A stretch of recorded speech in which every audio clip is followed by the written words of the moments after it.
एक तरफ इंजीनियर्स ने फोर्स को पाउंड में लिखा और दूसरी तरफ कंप्यूटर ने उसे न्यूटन समझता रहा। नतीजा ये रहा कि $327 मिलियन का मिशन सिर्फ यूनिट्स की गलती के कारण खत्म हो गया। डायमेंशनल एनालिसिस हर बार काम नहीं करती।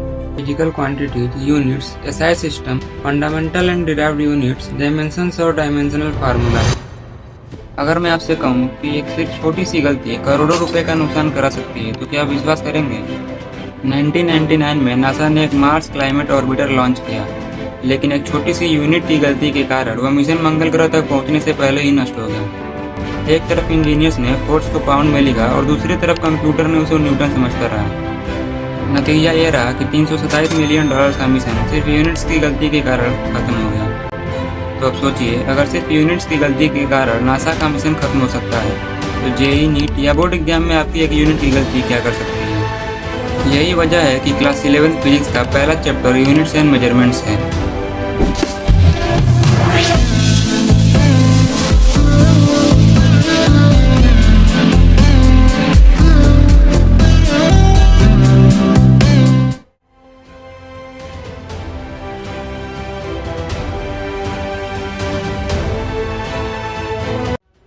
Hello everyone and welcome to STM classes. आज हम पढ़ने वाले हैं क्लास 11 फिजिक्स का सबसे important chapter units and measurements.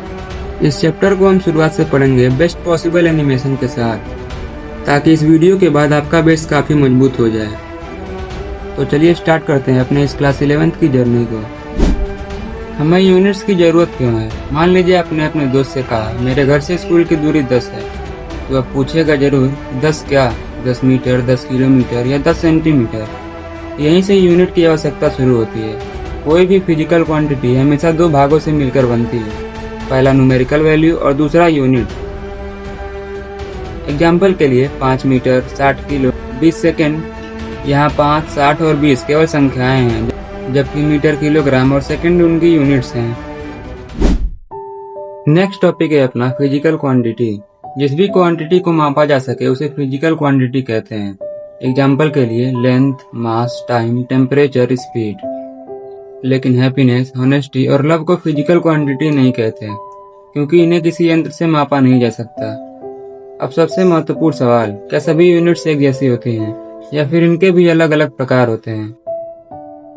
अब हम जानेंगे फंडामेंटल यूनिट्स और डिराइव यूनिट्स के बारे में। सबसे पहले पढ़ते हैं fundamental physical quantities. Fundamental quantities वे होती हैं जो किसी दूसरे फिजिकल क्वांटिटी पर निर्भर नहीं करती। इन्हें सीधे मापा जा सकता है। एसआई सिस्टम में कुल 7 फंडामेंटल क्वांटिटीज हैं: length, mass, time, electric current, thermodynamic temperature, amount of substance और लुमिनियस इंटेंसिटी। इन 7 क्वांटिटीज से पूरी फिजिक्स की दुनिया बनती है। और 7 एसआई बेस यूनिट्स भी हैं। ये रहा एसआई यूनिट्स और फिजिकल क्वांटिटीज का चार्ट। एसआई यूनिट्स को याद रखने का ट्रिक है my king takes all kings many crown.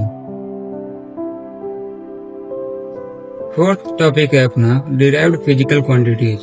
अब आते हैं डिराइव्ड क्वांटिटीज पर। डिराइव्ड क्वांटिटीज वे होती हैं जो फंडामेंटल क्वांटिटीज से मिलकर बनती हैं। एग्जाम्पल के लिए speed. Speed is equals to distance upon time. Unit metre per second. यहाँ स्पीड एक डिराइव क्वांटिटी है, क्योंकि ये फंडामेंटल क्वांटिटी से मिलकर बना है। सेकंड एग्जांपल है acceleration. Acceleration is equals to velocity upon time. Unit metre per second square. Acceleration भी डिराइव्ड फिजिकल क्वांटिटी है। और ये रहे डिराइव्ड फिजिकल क्वांटिटीज के कुछ और एग्जांपल्स। अब इस वीडियो को यहीं पर रोकिए और पहले इन तीनों प्रश्नों के उत्तर खुद सोचिए, फिर आगे बढ़िए, क्योंकि हम इस अध्याय के सबसे महत्वपूर्ण भाग डायमेंशंस और डायमेंशनल फार्मूला की शुरुआत करेंगे। आई होप कि आपने क्वेश्चन को सॉल्व किया होगा। अब तक हमने फंडामेंटल और डिराइव्ड क्वांटिटीज को समझ लिया, लेकिन अब सवाल आता है, अगर किसी ने आपको कोई नया फार्मूला दे दिया तो आपको कैसे पता चलेगा कि वह सही है या गलत? यही काम आती है डायमेंशंस। डायमेंशन फिजिक्स का एक ऐसा टूल है जिसकी मदद से हम किसी भी फिजिकल क्वांटिटी की प्रकृति को समझ सकते हैं और कई बार फार्मूला की जांच भी कर सकते हैं। किसी फिजिकल क्वांटिटी को फंडामेंटल क्वांटिटीज, मास, लेंथ और टाइम की पावर्स में व्यक्त करना डायमेंशंस कहलाता है। और इन 7 सिंबल से किसी भी फिजिकल क्वांटिटी की डायमेंशनल फार्मूला बनाई जा सकती है।